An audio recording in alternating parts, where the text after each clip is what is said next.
It's Boeing versus Airbus, the American versus the European Aviation War, and I don't mean this figuratively. This is an actual war with weapons of mass destruction. How can these two companies be so evenly matched? What makes them so similar despite their differences? And what does it take to beat them? Stay tuned. You're not going to want to miss this. The United States and Europe are fighting over aircraft, but not the kind that fly in the sky. They're fighting over the aircraft that make the planes that fly in the sky. Commercial jets are one of the most complex products ever created by mankind. These flying metal tubes crisscrossed our planet every day, transporting millions of people across the world. But they're also incredibly expensive. A single wide-bodied jet, like the Boeing 787 or the Airbus A350, costs more than $300 million. Considering this, you would think that there would be only a few manufacturers of commercial jets. Surprisingly, though, there are only two. There is Boeing from the United States and Airbus from Europe. In other words, the entire world's commercial jet market is dominated by just two companies. Considering this duopoly, you might assume that one company is clearly better than the other, but that's not really the case. Two companies are so evenly matched that we can't even say one is better. They have fought to such a draw that the entire industry has changed because of them. But how did these two companies become so dominant? To understand how these two companies became so powerful, we first need to go back to their beginnings. The history of Boeing dates all the way back to 1916, when it was known as the Pacific Aero Products Company. It focused initially on building seaplanes for the U.S. Navy, but it wasn't until World War II that it gained prominence. During World War II, Boeing built a number of aircraft for the U.S. military, including the B-29 Superfortress, which was the first aircraft to drop an atomic bomb. After the war, Boeing diversified into commercial jets and became one of the biggest players in the industry. Airbus, on the other hand, didn't start until 1970. It was founded by 5 founding members: Brigat, Aeronaves de Blaka, MBB, Fiat, and Construcción known Aeronauticas. At first, Airbus focused on building smaller regional jets. But it wasn't until 1988 that it started to gain traction. That year, Airbus delivered its first A320 family jet and quickly became a competitor to Boeing. The question is, how did they become so big? Well, the answer is simple: competition. When Boeing was delivering 400 planes per year, Airbus would only deliver 100. This meant that Boeing could easily outproduce Airbus. But instead of accepting this, Airbus decided to fight back. It leveraged its European roots and started developing wide-body jets that were cheaper than Boeing's. For example, the A330 was developed to be a cheaper alternative to Boeing's 67.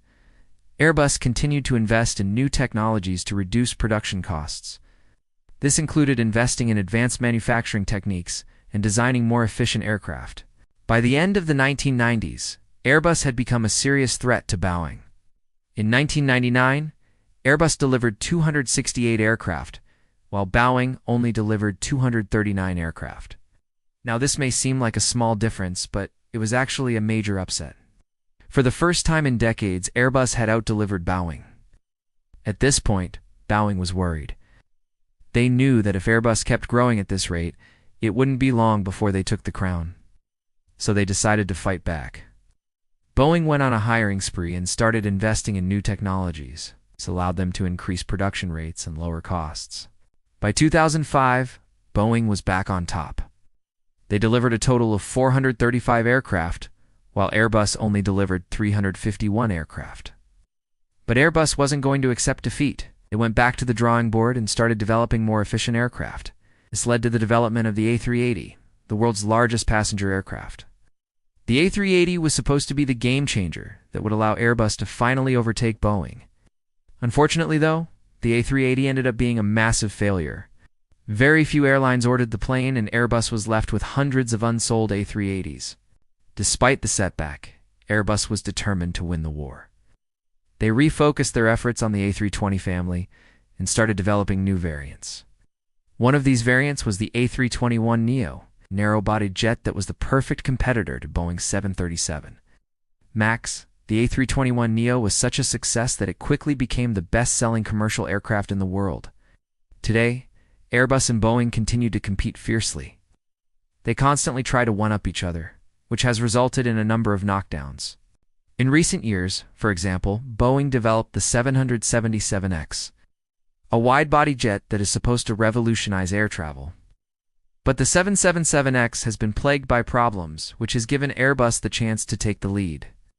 Currently, Airbus is the world's largest aircraft manufacturer. It delivers more planes each year than Boeing and has a larger backlog of orders. Despite this, though, many analysts believe that Boeing will eventually come out on top. Boeing is the more established of the two companies and has a stronger financial position. They're also investing heavily in new technologies, such as the development of a new mid-size jet. In the long run, these investments could pay off and allow Boeing to reclaim the title of the world's largest aircraft manufacturer. So the question is, why can't anyone beat these guys? Well, the answer is simple. They've created a duopoly that is very hard to break. To understand what I mean, let's look at the economics of the commercial jet industry. As we mentioned earlier, a single wide-body jet costs more than $300 million. Considering this, you would think that there would be only a few manufacturers of commercial jets. That's not really the case. There are two main reasons for this. The first reason is economies of scale. Commercial jets are such a massive undertaking that only a few companies can even attempt to build them. For example, Boeing employs more than 150,000 people and has annual revenues of more than $100 billion. Airbus, on the other hand, employs more than 130,000 people and has annual revenues of more than $80 billion. These companies are simply too big for any one country or region to build. The second reason is technological know-how. Developing commercial jets requires an incredible amount of research and development. Just the development of the Boeing 787 Dreamliner alone costs more than $15 billion. These high costs and risks are yet another barrier to entry. Now, in theory, these barriers to entry should open the door for new competitors. However, no new competitor has emerged in over 50 years. The reason for this is simple. Boeing and Airbus have fought so hard against each other that they've crushed all potential competition. If you think about it, the entire war between Boeing and Airbus has been a zero-sum game. Every win for Airbus is a loss for Boeing and vice versa. This means that neither company can focus on growing the pie. They can only focus on taking slices of the existing pie. Since the pie is so big, though, both companies have grown immensely. What this means is that Boeing and Airbus have created a duopoly that is extremely hard to break. New competitors would have to invest tens of billions of dollars into research and development, all while trying to find a way to produce jets more efficiently than Boeing and Airbus. Considering the resources required, it's no wonder that no new competitor has emerged in over 50 years. This duopoly also extends to the suppliers that these companies use. For example, a company called Safran is a French company that produces aircraft engines.